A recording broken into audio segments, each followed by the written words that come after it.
First, the fuel subsidy for PUV drivers, then the 200 peso monthly cash aid for the poorest households. Now the Labor Department is pushing for a 3-month subsidy for 1 million minimum wage earners in a bid to keep small businesses afloat amid soaring fuel prices. Tristan Odalo tells us more. Shortly after Metro Manila and other regions were placed under Alert Level 1, business owners face the rising prices of fuel and basic commodities. The Labor Department says a government intervention such as wage subsidy is needed to keep the momentum of businesses still reeling from the impact of the COVID-19 pandemic.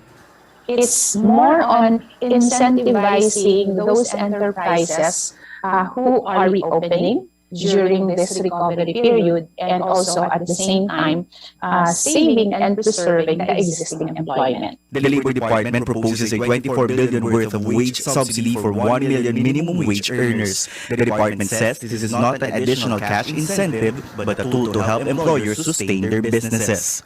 Sabihin natin 8,000, okay? Tapos 14,000 yung monthly pay.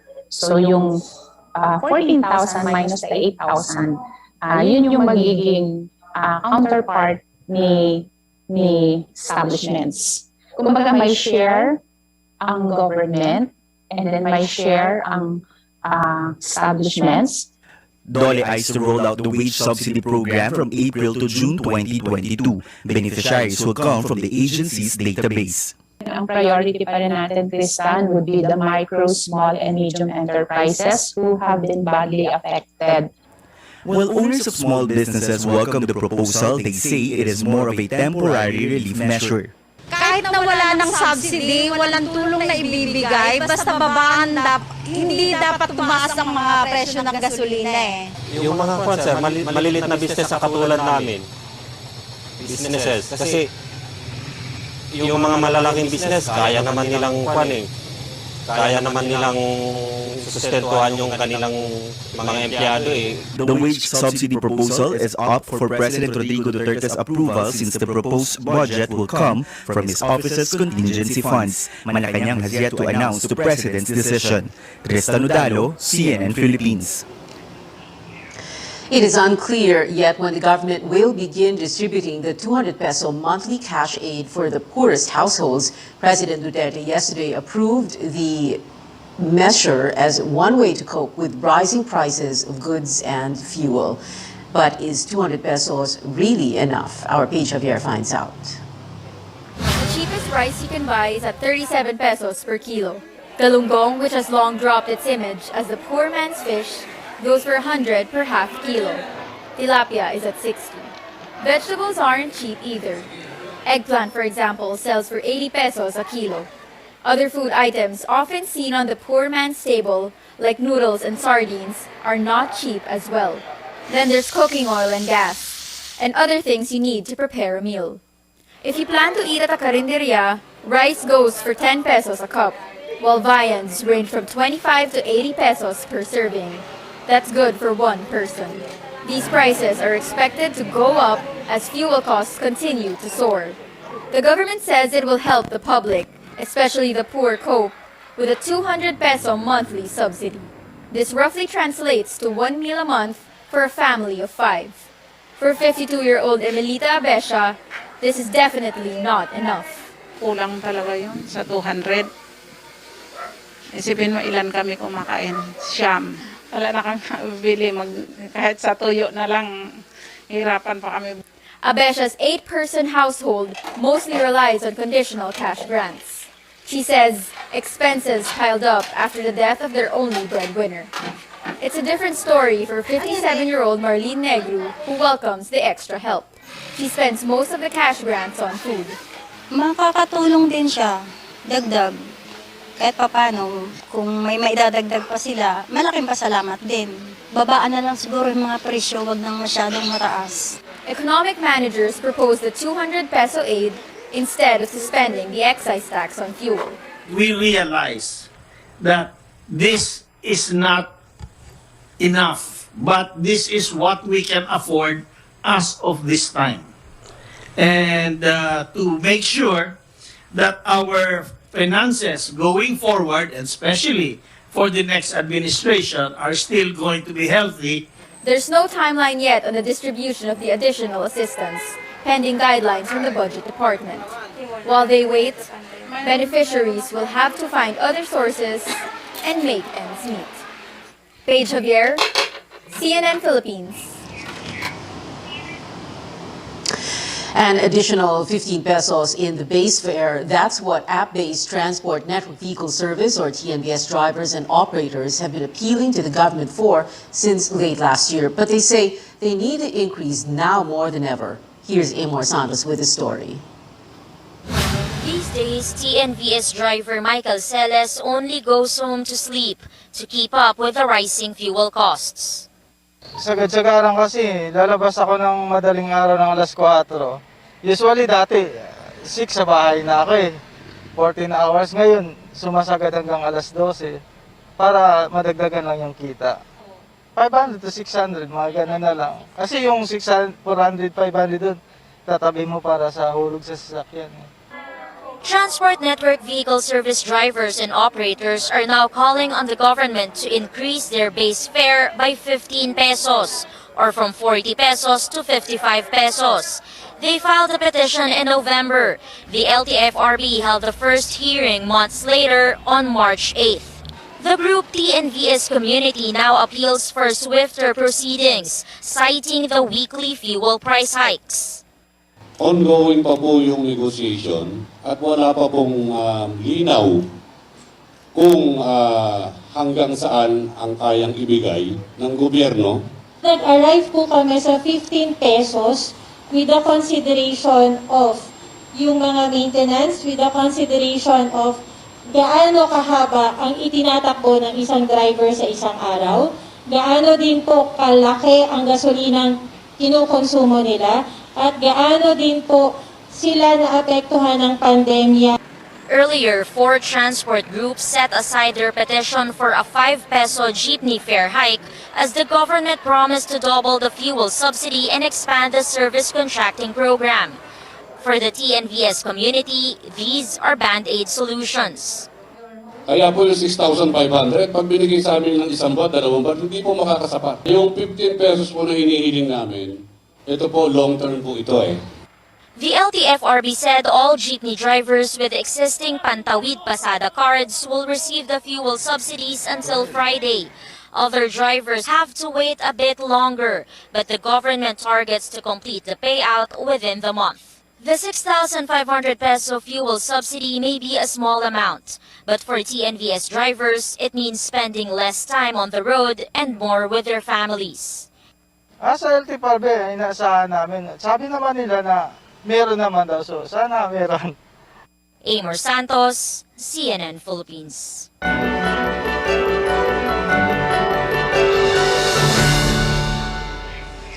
On this day, 2 years ago, the island of Luzon, home to over 15 million people, was placed on lockdown to contain the spread of COVID-19. President Rodrigo Duterte called it an enhanced community quarantine, or ECQ, and deployed uniformed personnel to man borders across 8 regions. The months that followed cost the economy 4.3 trillion pesos and pushed more Filipinos into poverty and hunger. 2 years later, no more checkpoints, just vaccination cards and a nationwide push for more people to get immunized and boosted. And as Caroline Bonkin reports, it's again starting to get more fun in the Philippines. For the first time this pandemic, Norvin Balog and his friends are out swimming.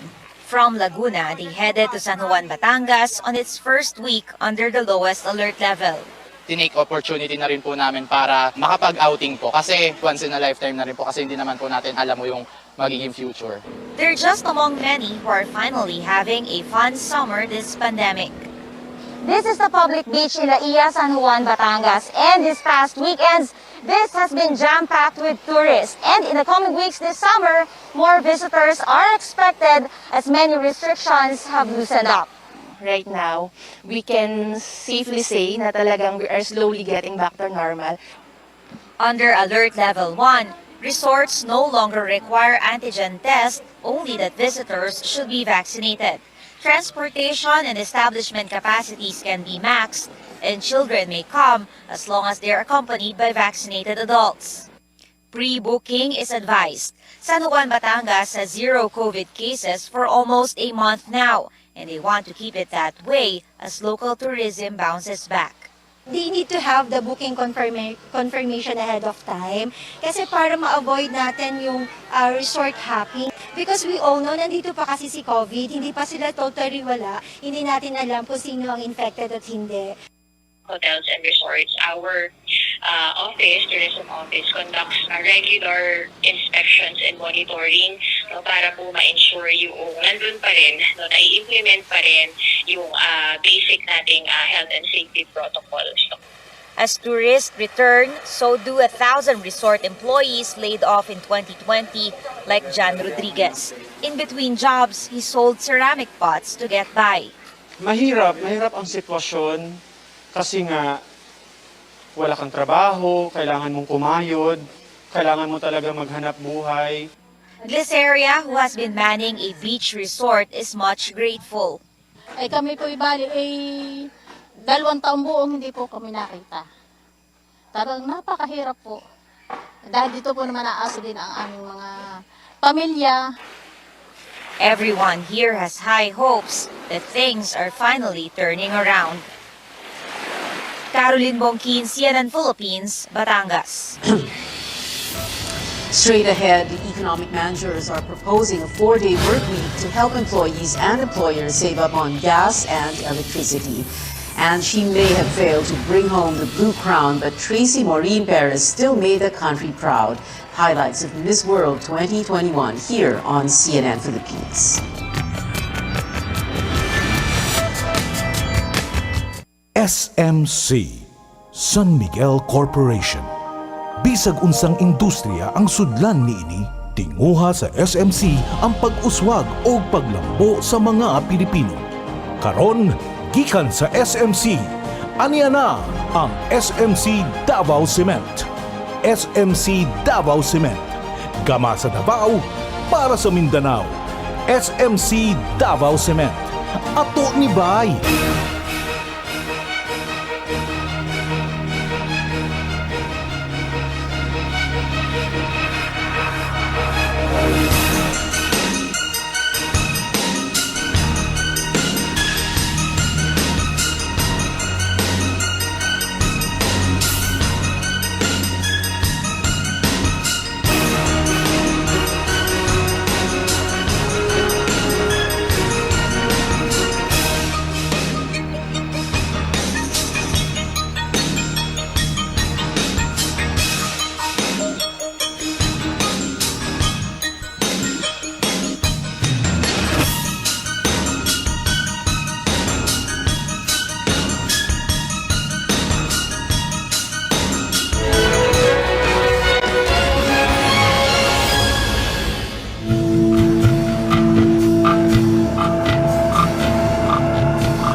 Welcome back to Newsnight, where we go above and beyond the headlines. I'm Pia Ontiveros. The National Economic and Development Authority is proposing a 4-day work week to help manage the economy and amid rising prices of fuel and commodities. But as Stanley Gaheta tells us, some labor groups and companies say the measure is not enough.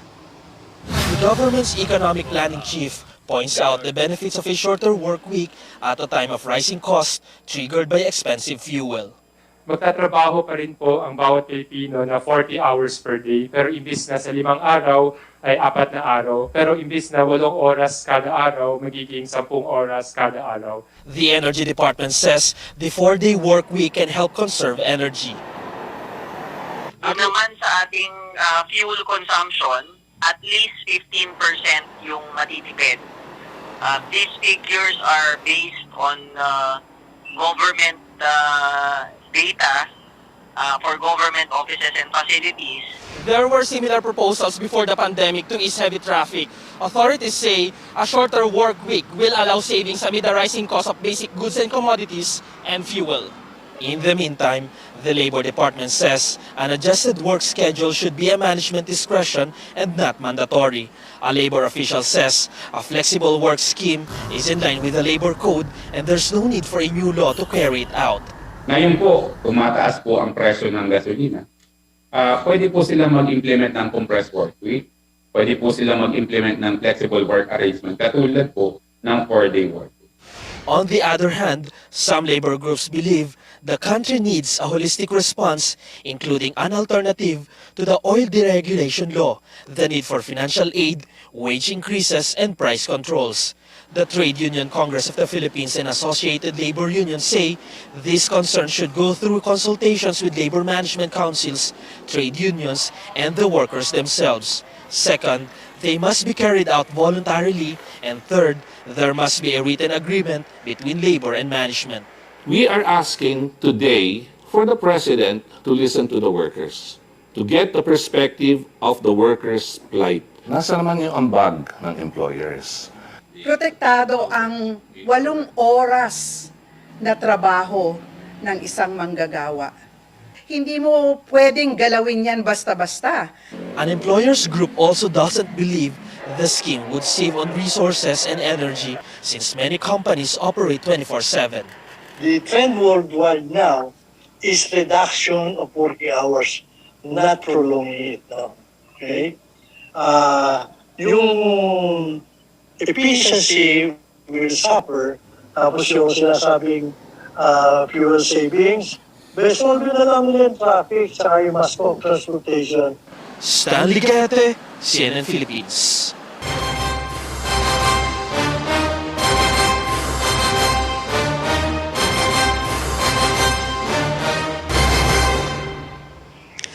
What do some presidential candidates think of the proposed 4-day work week, and what are their proposals to cushion the impact of the oil price hike? George Kailas reports. Presidential aspirant Senator Panfilo Lacson supports NEDA's proposal to implement a 4-day work week. He said this is a good suggestion, but only if workers will be well compensated for the extended hours that they will render. Aside from saving fuel, Lacson says it is also an additional day that may be spent with the family. Maganda yun kasi at least matitipid na yung gasolina yung Friday hanggang Sunday. O at least yung Friday, mababawas yung one day. So ano naman yung cost noon sa common employees? Siyempre, matagal sa opisina, but then he or she can spend more time with the family pagdating noon ng Friday towards the weekend. Senator Manny Pacquiao, meanwhile, is pushing for the urgent convening of a special session of Congress so lawmakers can sit down and address the increasing prices of fuel. He also acknowledges the fact that the government cannot just simply suspend the excise tax on oil, but he wants the fund collected be used immediately. Kailangan maglaan ang pamahalaan ng pundo at gamitin ang excise tax na nakulikta para mabigyan natin ng ayuda ang mga nasa transport sector. Labor leader Leody de Guzman is proposing another solution, that is to repeal the oil deregulation law. He also wants the government to secure another oil company. Mag-imbak na rin o magkaroon na ng para bang sariling gasolinahan ang ating pamahalaan. Nang sa ganon, siya magtatakda ng tamang presyo ibebenta ng iba't iba pang player ng petrolyo. George Kailas, CNN Philippines. Meanwhile, Leody de Guzman says NEDA's proposed 4-day work week might lead to a decrease in wages. Well, heading to the campaign trail now, Manila Mayor Isko Moreno woos voters in the Visayas, where he took a swipe at candidates who skipped debates, while Vice President Leni Robredo visited the far-flung island province of Basilan. Paulo Barcelon has the details. 2 days into Comelec's first presidential debate, Manila Mayor Isko Moreno says he's reviewing some important issues while campaigning in the Visayas. Moreno reiterates that he will present himself as an applicant who will convince the public, his would-be employer, to hire him. As a voter, the mayor says he won't vote for anyone who's not willing to show up in the debate. Tapos pag may mga kaso ka pa, no? Tapos napatunayan may sala ka, kailangan patunayan mo, nagbagong buhay ka na ba? Former Senator Bongbong Marcos is the only presidential candidate who won't be joining this weekend's debate. He also did not participate in CNN Philippines debate in February, but has attended one hosted by SMNI and granted several one-on-one interviews. Marcos was campaigning in Bataan on Thursday, where he received the endorsement of Governor Albert Garcia. Vice President Leni Robredo, meanwhile, is in Basilan. She arrived in the island province on Wednesday night via a fishing boat from Zamboanga. After a motorcade, she held a campaign rally, which, according to the organizers, was attended by some 45,000 spectators. Robredo was also officially endorsed by Basilan Representative Mujib Hataman. Dahil malayo ang Basilan, mahirap pumunta. Paminsan ang iba nadadala pa sa mga kwento na delikado. Pero pag gusto, maraming paraan. Pag ayaw, maraming dahilan. Paulo Barcelon, CNN Philippines. Senator Amy Marcos accuses poll technology provider Smartmatic of data security breach. The sister presidential candidate Bongbong Marcos says the security breach supposedly happened when a contractual worker took out a work laptop and leaked its contents to a hacker group. The allegation comes months after a report by the Manila Bulletin claimed Comex servers were hacked, which the poll body repeatedly denied. Nasa Facebook makikita ninyo sa isang XSOS na nasa Facebook, andun nakalatag kung ano-anong informasyon. May mga password, user word, sabi na bulok na at non-usable, but nevertheless, the wealth of detail and the depth of knowledge is a little bit alarming. Comlec and Smartmatic both insist no such breach happened. Anyone can make this document and post it on Facebook and say that this can possibly affect the 2022 elections. As far as Smartmatic is concerned po, especially kung ang pag-uusapan natin ay personal data breach na sinasabi na magkakaroon posible na epekto sa 2022 national and local elections, affirmatively, wala po. Wala pong ganyan. From the very beginning, sinasabi natin that COMELEC is fully in charge of the elections. We are confident that even in this particular case, walang naganap na hacking, and therefore we feel that there will be no impact of that alleged hacking on the election results for 2022. The National Bureau of Investigation is looking into the incident.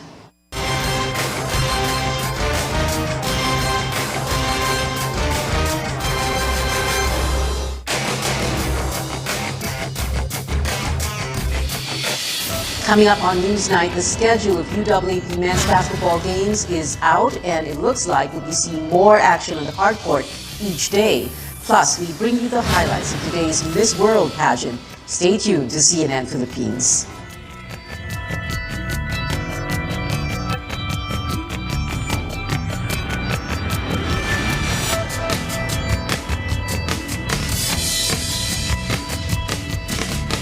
SMC San Miguel Corporation.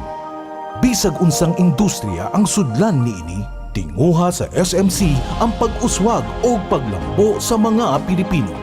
Karon, gikan sa SMC, aniya na ang SMC Davao Cement. SMC Davao Cement. Gama sa Davao, para sa Mindanao. SMC Davao Cement. Ato ni Bay.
Welcome back to CNN Philippines. Trouble for some sports bodies. In a special meeting, the Philippine Olympic Committee voted to suspend PATAFA and the Philippine Tennis Association for 90 days. The POC says PATAFA failed to, quote, serve its purpose as a national sports association, and it's amid its ongoing row with pole vaulter E.J. Obiena.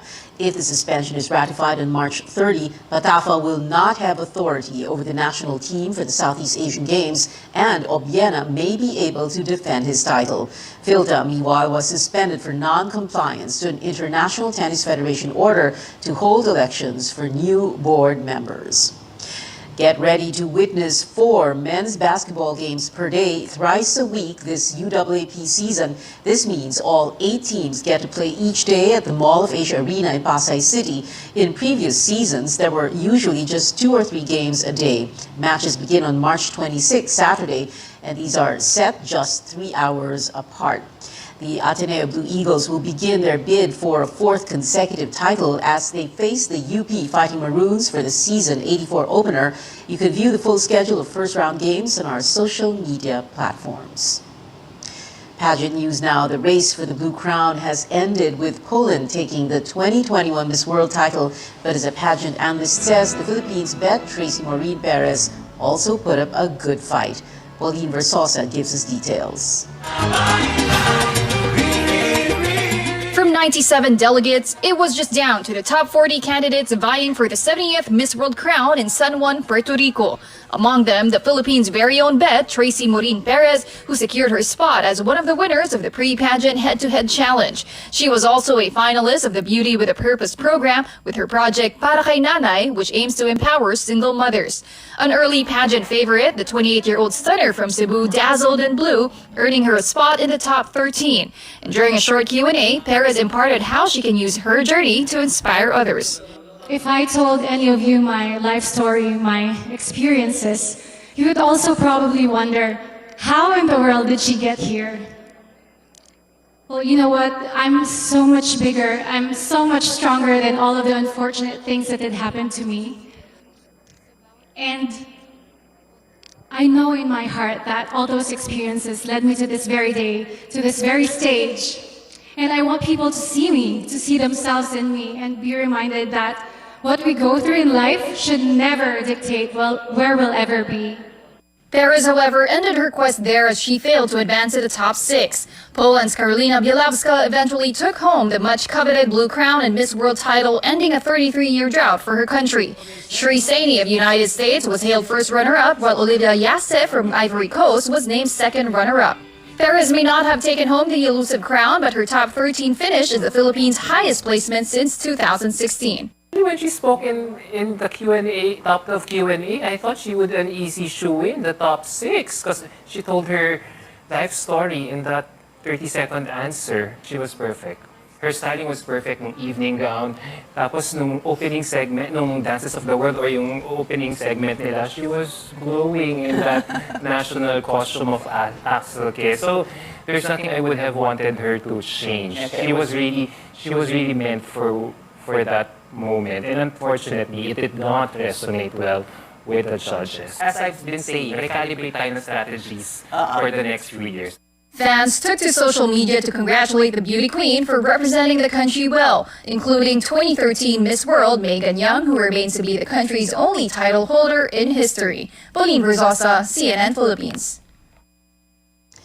Relive highlights from Coronation Night with the Miss World Pageant replay later at 10 p.m. And that is it for tonight. Join me again on news.ph at 7 p.m. I'm Pia Ontiveros for Newsnight, where we go above and beyond the headlines.